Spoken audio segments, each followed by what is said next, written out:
Hello, my dears. I hope you're having beautiful days today. Welcome. We are talking about mental health in this video today. I know I had mentioned in one of my videos that I was going to wait till the end of the year to kind of talk about my own personal share as far as how my mental health has been in 2023, but we're going into the holidays, and my guides have reminded me over and over again that the only reason that my soul contracted any of these intensities was to experience them, to navigate them, to learn how to master or maintain them so I can share that information and those tools with you to give you validation and hopefully a little bit more. You can whittle your own tools to kind of put them in your toolbox and go back out in the world as a more empowered individual. So my intention for today is to share a bit of how my mental health has been in the year 2023 and to give you some tools and some tricks going into the holiday season.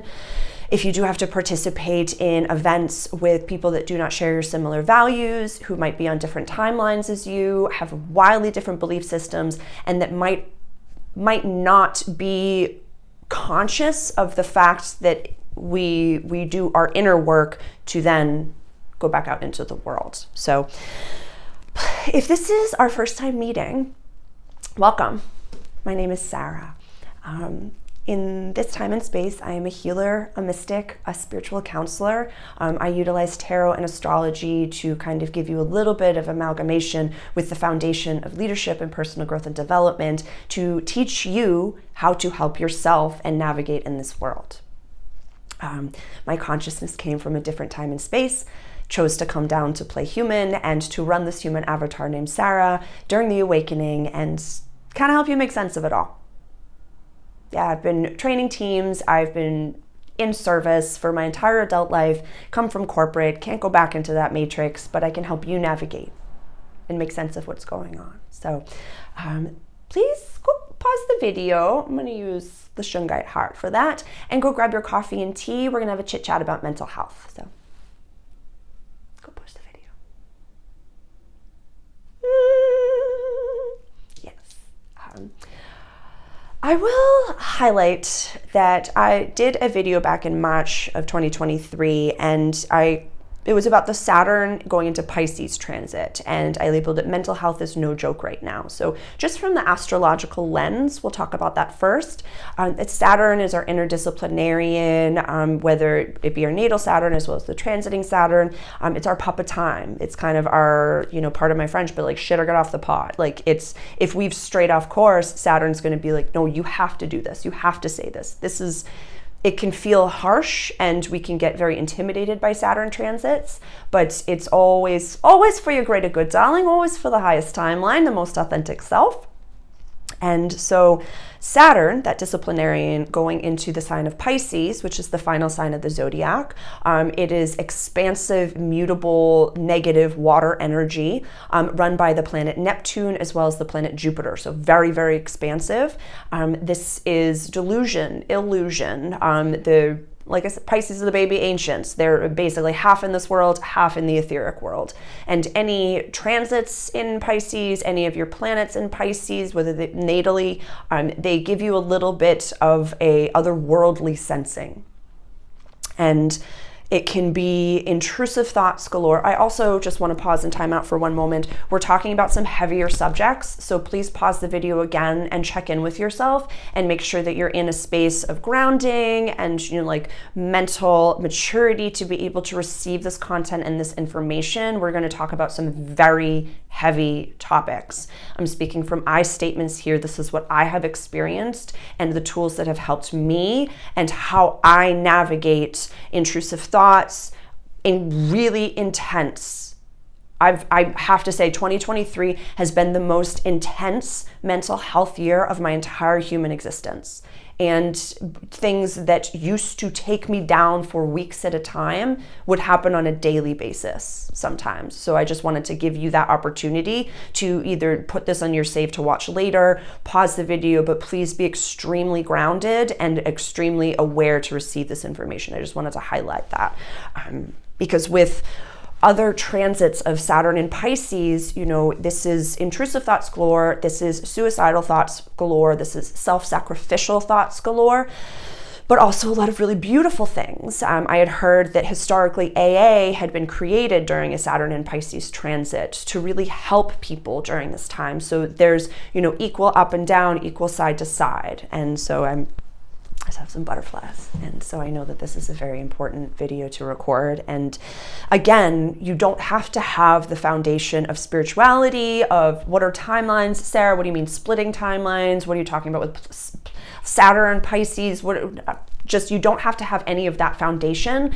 If that's something that you're interested in, just make a note and go back and watch, any of the content that I've put out in 2023. And there's probably a category and a specific video that you can watch that is just astrology, just this, just that. So I'm just throwing it all at you to give you as many tools as you possibly can have. So let's see. So Saturn went into Pisces in the first week of March. I want to say like March 4th of 2023.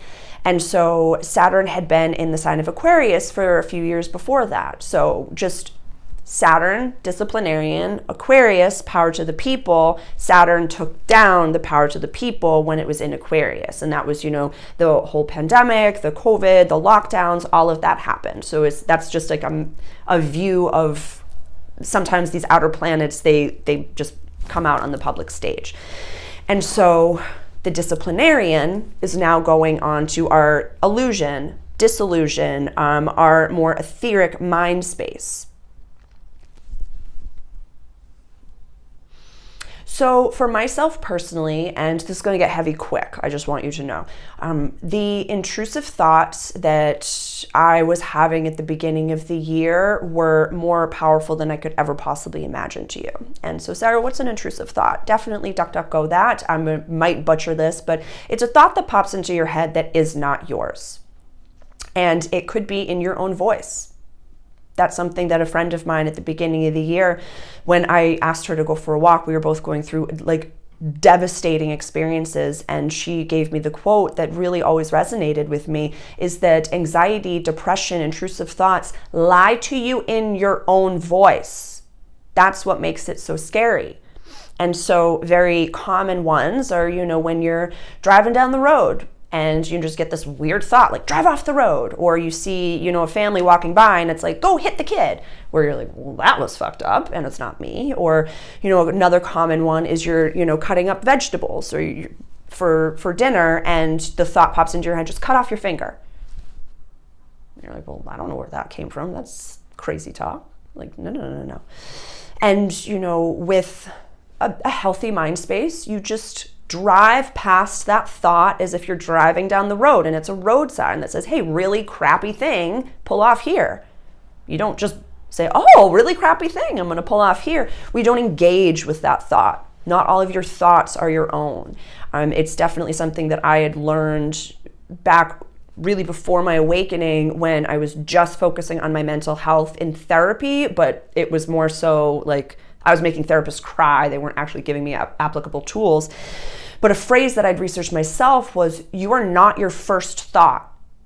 You are your second thought and first action. So you are walking down the street and you see someone that's wearing a color that you're like, ugh, that color's disgusting. And then you stop and you're like, you know what? That is not me.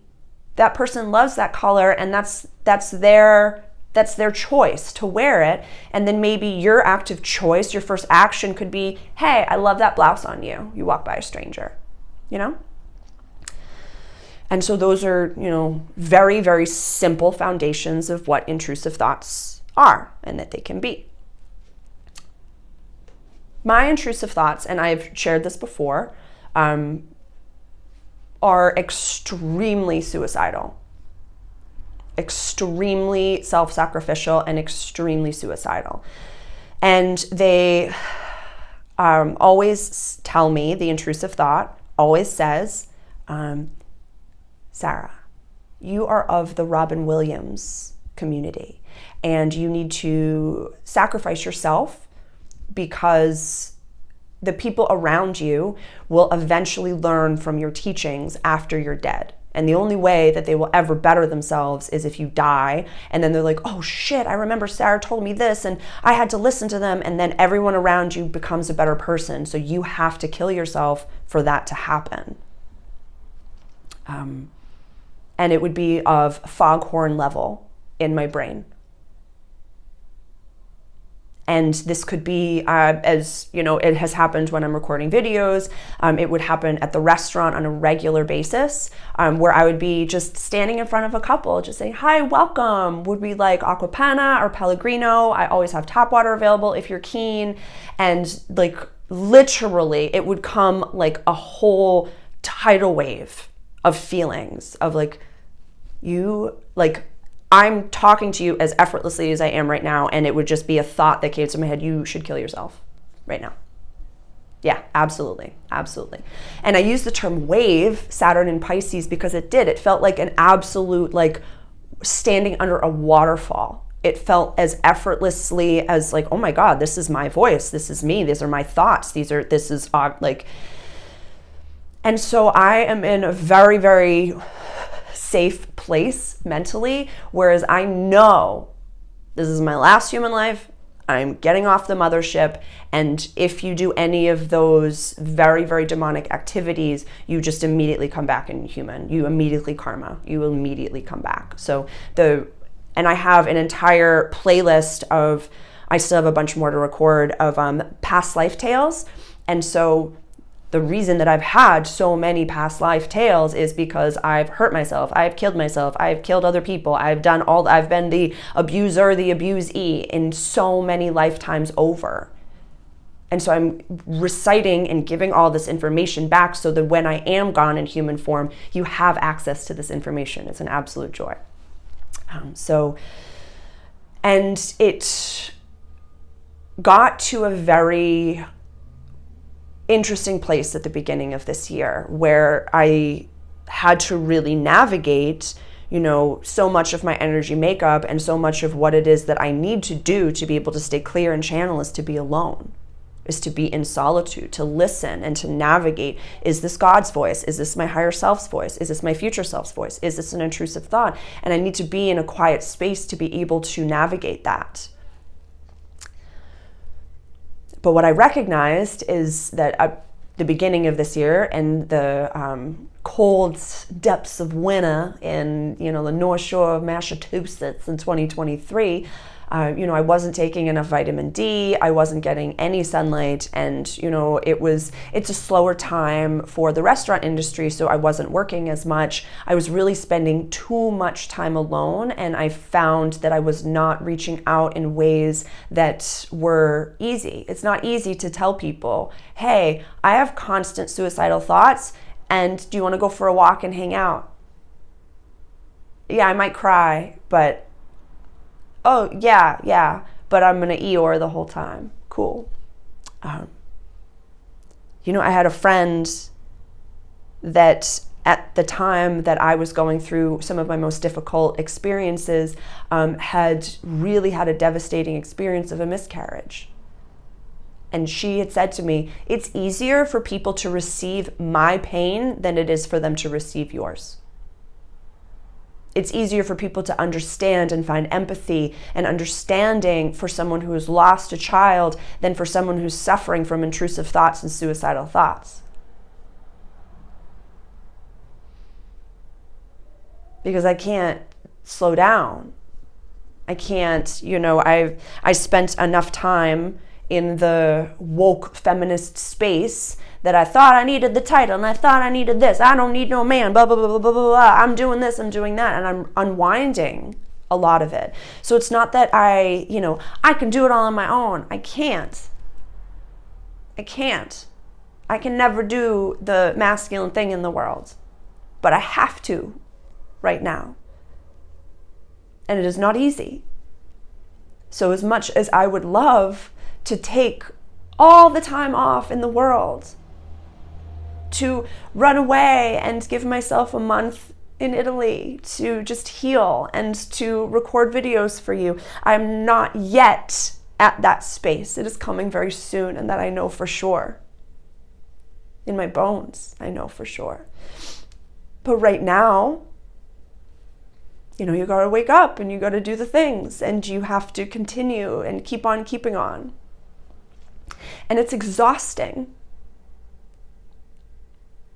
There are days that all I was able to handle was, maybe a restaurant shift. That's it. And I'm so blessed that where I work, they are compassionate and know me, and I feel so blessed to be able to be there because I can express when it's too much, when I can't be there. But as we know in the restaurant industry, you don't get sick days, you don't get mental health days, you don't get personal days. So it would be, I was blessed to be in the arena with myself and to be experiencing these intrusive thoughts and learn that that was not me, and learn that I can do what it is that I need to do, and I can take care of myself because I have to, and I get to.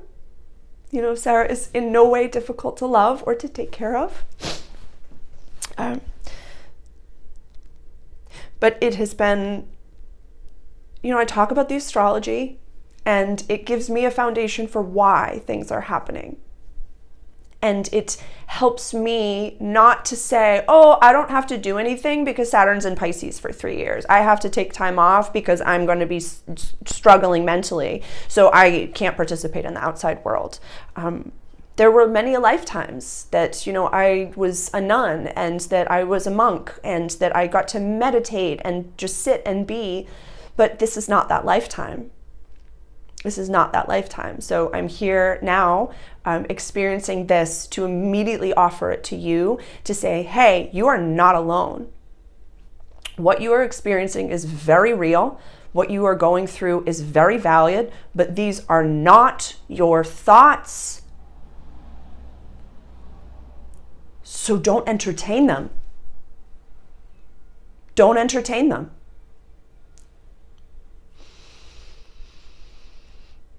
There was a time a few years ago that these types of intrusive thoughts, it would come in a big bubble, a big wave.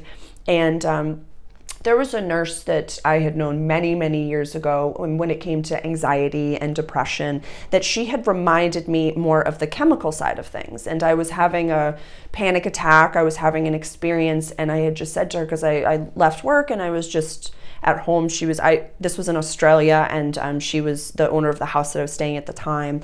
And I was like, I'm aware that these are chemicals going off in my brain, and it's just really frustrating that I can't, that awareness doesn't change it. And she goes, okay, Sarah. And I was ingesting spirits at the time. She goes, when you drink too much, and you're like, oh crap, doodle, I am blasted right now. Does that awareness take away your drunkenness? Do you become sober in that moment? I said, no, you got to ride the wave. You got to let those spirits, those chemicals come down and come out, and then deal with the hangover and then come out. She goes, the same thing with mental health, the same thing with anxiety, depression, intrusive thoughts, suicidal thoughts, the whole thing. When you have that experience, pretend that you're drunk on it and just be aware that it's happening. And then you can either decide, time out, pull yourself away and say, okay, this is going on. I'm experiencing anxiety. I'm experiencing a panic attack. I'm experiencing intrusive thoughts. And look at the rest of the situation that you're in.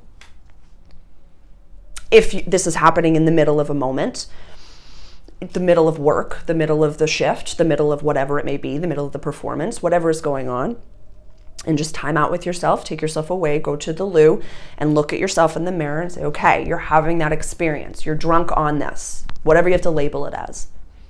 Say, is there someone on my team, if it's at work, that I can tell and remove myself from the situation?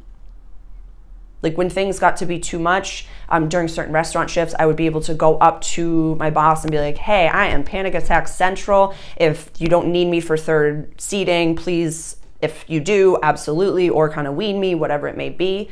I was really proud of myself. The last Saturday night shift that I worked, I was in a full panic attack mode, and you couldn't even tell. I walked outside once, had a full guttural cry, had one cry in the bathroom, but I finished the shift. I was so proud of myself. I did not go to the RBF. I was so proud of myself. I really smashed it there. And it has taken a few years for me to get to that point. I'm so proud of myself.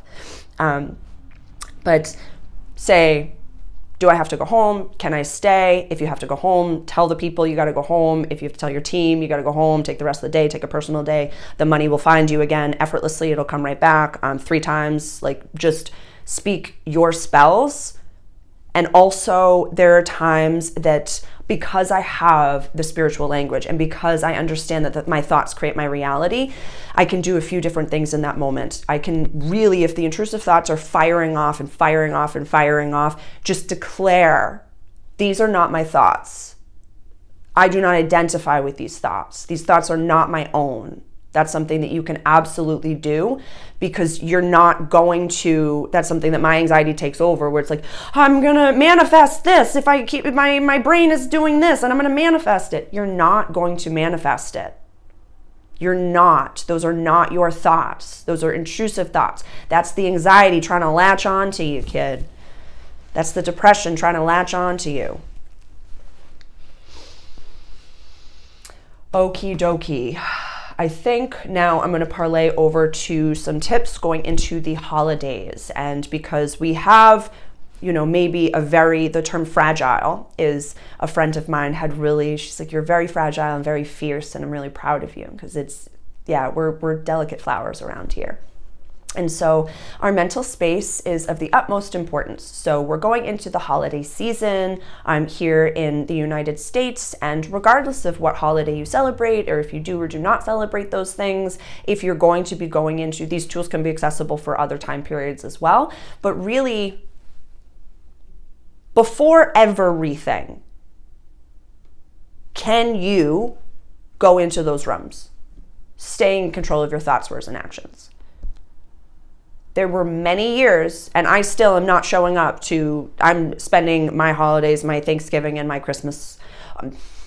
I'm spending my Thanksgiving alone. I will leave Christmas for the way that Christmas is going to be. I'm going to be with Santa on Christmas. I'm very excited about that. So spending Thanksgiving with myself, I'm very excited. I'll be going for a walk in the woods, have an exercise, do some singing, cook for myself. I'm very, very excited. And I have really healed relationships with all of my immediate birth family members. So it has nothing to do, it's just, that is not the space for me to walk into. And that's okay.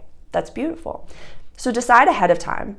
And you owe no one any explanation whatsoever. If you do not feel safe to go into those rooms, do not go into those rooms. You just say no. Say, I can't show up.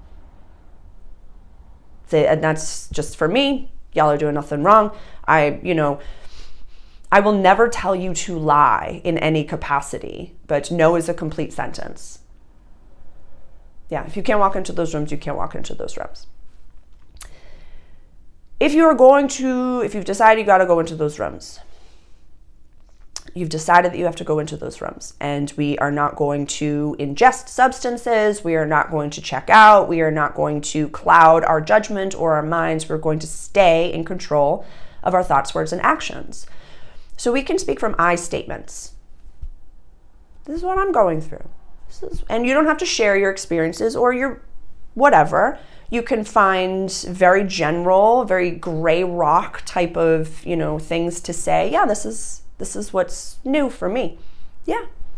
No, I'm reading this really great book, or I just started to meditate, or, I just show up with all my rocks and stones and crystals, and I was like, what's everybody's birthday? What are they going through? So you can definitely stay within your own wheelhouse and with your own arena, or be as quiet as a mouse, honey, and just kind of chill out and just say, no, I'm here. Yeah, I'm here. And it's so okay to listen, to just say, oh, I'm fine. How are you? Tell me about you. What are you going through? And ask more questions. And just don't tell anybody what's going on with you. Act like you're a celebrity, like I always say. And they're not in your VIP, they're in acquaintances, they're in fans, they're in a different area. Then really do not divulge your personal information. Don't talk about your mental health. Don't talk about any of that. That is precious info, girl. Don't share with people that you feel are chit-chatty and not on the same, wavelength, timeline, reality, whatever that may be.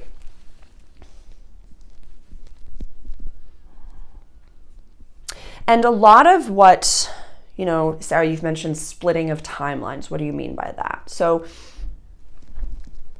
the only real category that I can say, there's a love-based timeline where you lead with love and you are love-filled and open-hearted and you trust and and you work on yourself and you speak from I statements and you do the inner work. That's one timeline. And you're very courageous and you speak your truth and you live your truth. And the other timeline is very fear-based. It's very scary. There's fear porn. There is, unprecedented event over here, terrible thing over here, division, polarity, don't like this person, don't talk to this person, that sleeper cells galore, confusion, fear, and a lot of top-down authority. Those are the only two brazen timeline differences that I can talk about. And so when it comes to the fear-based, it's a lot of like, oh wait, you don't know about this war? You don't know about what's happening over there? You don't know about it? How selfish of you. So yeah, I don't know about it. I just don't know about it. And you can say, yeah, oh, tell me about it if they're going to. And I find, a really wonderful tool that I like to use is, turn the person that you're talking to into the Peanuts parents and let whatever word they say kind of turn into the and as you're looking at them, and your face really is going to know when to nod and but you can think like, look at the bridge of their nose. Look at their eyebrows. Their eyebrows are really nicely sculpted. And I could tell that there's like a smudge in their glasses over there. So that's kind of interesting. And I really love the earrings that they're wearing. And their hair, it looks like they're letting their grays show. How cool is that? Like have it just a full dialogue with yourself. Or like, oh, what am I gonna have for dinner? I know that, Auntie Sue over there, she's the one that made the cranberry relish. I'm very excited about the cranberry relish. And then and your body will know what to do. Sometimes I'll say like, higher self, please take over and speak through me and give me strength and give me courage to be able to have these conversations. Speak from I statements, no is a complete sentence. Many a times, like I had said in my restaurant shift that I had on Saturday, it is so okie dokie to go have a really, really quick bathroom cry, to walk outside and just scream into the void and just kind of like you can get some of that off. I have rocks and stones, fidget spinners on me on every single time. Like aquamarine is really beautiful for rage. It's the color of the ocean, so that's something to have with you. And just kind of take yourself away off stage. It's definitely a tool that we use in the service industry when you're literally on stage at all times. Take a step off the floor and walk away and go stand by the dumpster and go have a cry back there and slap yourself clean across the face. I'm kidding, I do that, but it's just more so like the sub in me. It's like just you got this, you're good, rouge your cheeks, get back out there. And when it comes to the fear-based timeline, if someone that you're standing in front of is on the fear-based timeline, they are probably still in their adolescent or, somewhat unconscious in some capacity and terrified of doing their inner work. Completely, I've been there. An entire series, Waking Up Post-Woke, where I just literally exploded my life over and over and over and over and over again when all I needed was parental love and attention and mental health safety. Like, that's it. So they're unconsciously trying to suck you into the fear, division, polarity, screaming at each other, anger, aggression. So, and I've said this before, I'm going to say it again, you bite your tongue until it bleeds, my friend. Especially if you're going into a family setting where old versions of your ego will try to come over and be like, now's the time, Aunt Sue. Like, we're not doing that. We're not doing that. So bite your tongue until it bleeds, please, and walk away. No is a complete sentence. And we never lie, ever. We can say things if we feel safe enough to say, oh my gosh, thank you so much for sharing. That's not the world that I live in. I had no idea that that was something that was going on. Thank you for sharing. You don't have to say, I brazenly disagree with you. You can say, that's not my reality. You know, whatever you need to speak to yourself, that's like, I had no idea. That's so interesting. Because that timeline exists. That is their reality. That fear is real. Whether it is their inner child coming out, whether it is their inner adolescent coming out, that is a legitimate fear that they are experiencing. And they're having a mental health crisis in and of itself. They're in a psychosis space. They're in a different time and space than you are, and you can see it.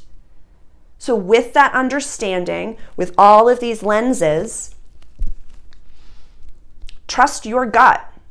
Your gut will start screaming at you to either get out of the room or walk away from the conversation. My guides are also telling me that if it's too much, and you can just show up for one course. Like, oh, I'm just going to show up for dessert, or yeah, I'm just going to help with prep, or yeah, I'll just come for the meal. That is okay. That is completely okay to protect yourself, but also say, I can do this.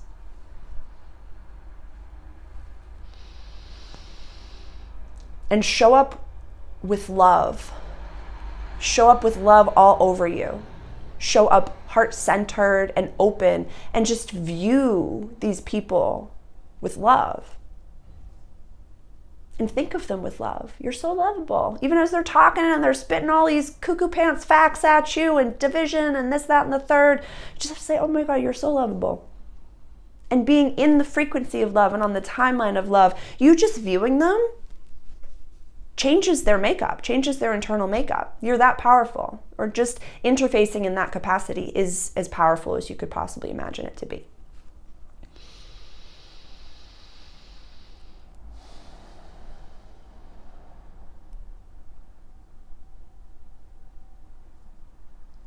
If fights do break out, just walk away. You're not an engaging participant in it. There will be more fights and more division even within the fear-based timeline than I could possibly describe to you.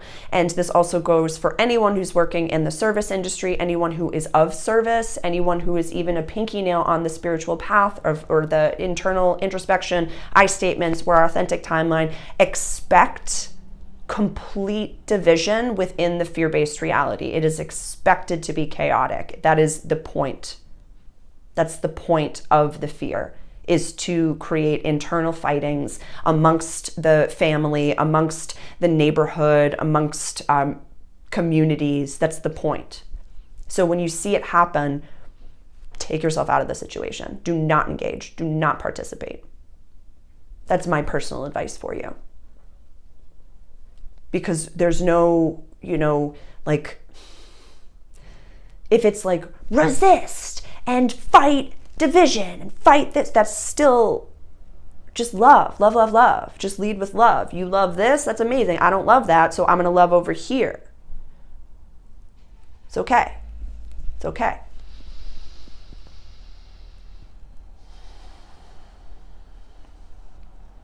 Is there anything else that my guides would like to say? No. Just remember that you have your own guides as well. You have your own higher self, your own soul, your own inner child, your own inner adolescent, your own future self that you're becoming, your own soul team. I think I had heard a perspective years ago that every person on the planet has a minimum of 10,000 souls in another time and space, angels, if that's your terminology, that are there just for you. You have guides that are there to help and to be there to give you any information that you need at any time. And that's why offer so many meditation tools and implore you to spend as much time as you can with yourself, identifying what is going on. Is this my voice? And if it starts with what if, that's not you. What if this really crappy thing happens? What if this really crappy thing happens? What if this really crappy thing happens? Yeah.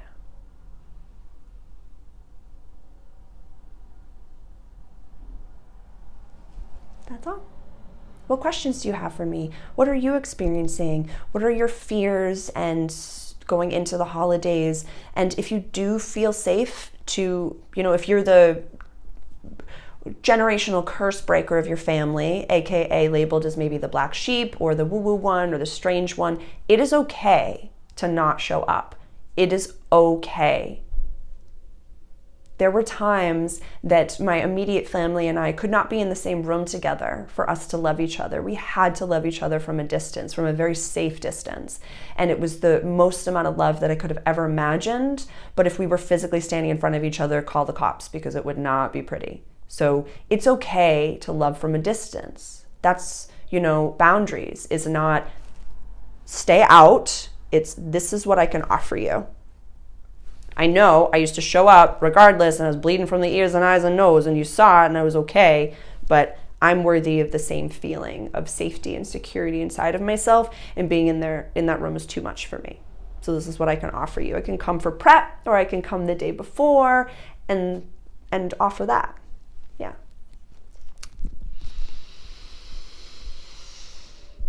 Cool. That's all we got for this video. Thank you so much for being here. I hope that this information is helpful for you, and thank you for being here for some of my human shares and what I experience, because it is oof.